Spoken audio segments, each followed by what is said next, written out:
नैना recording studio Jehanabad. Delhi शहर से लइहा हो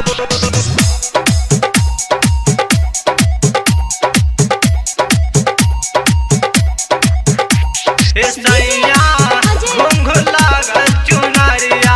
दिल्ली शहर से लइहा हो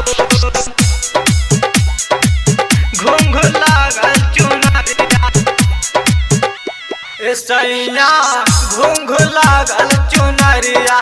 दिल्ली शहर से लइहा हो ए राजा घुंघ लागल चुनरिया।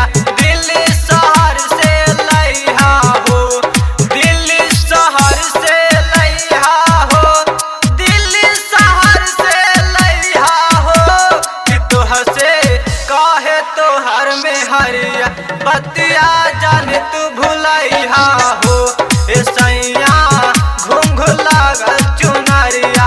दिल्ली शहर से लइहा हो दिल्ली शहर से लइहा हो दिल्ली शहर से लइहा हो दिल्ली शहर से लइहा हो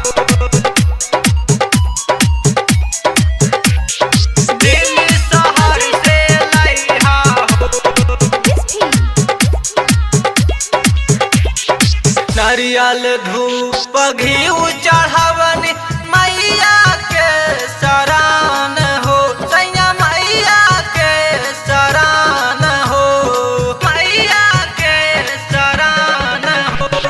9 दिन पूजन होई मैया के भवन हो सैया मैया के भवन हो भवन।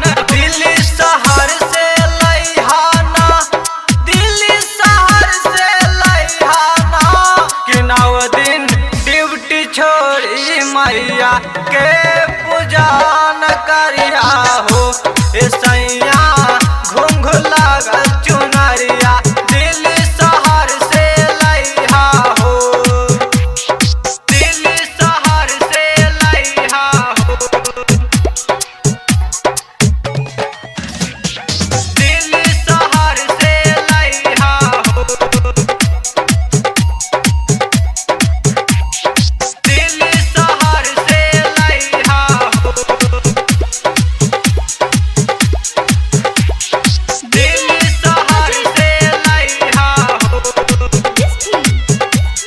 नैना रिकॉर्डिंग स्टूडियो जहानाबाद। अंजलि संजी बिहारी करे मैया के पूजन हो सैया मैया के पूजन हो मैया के पूजन हो। अरे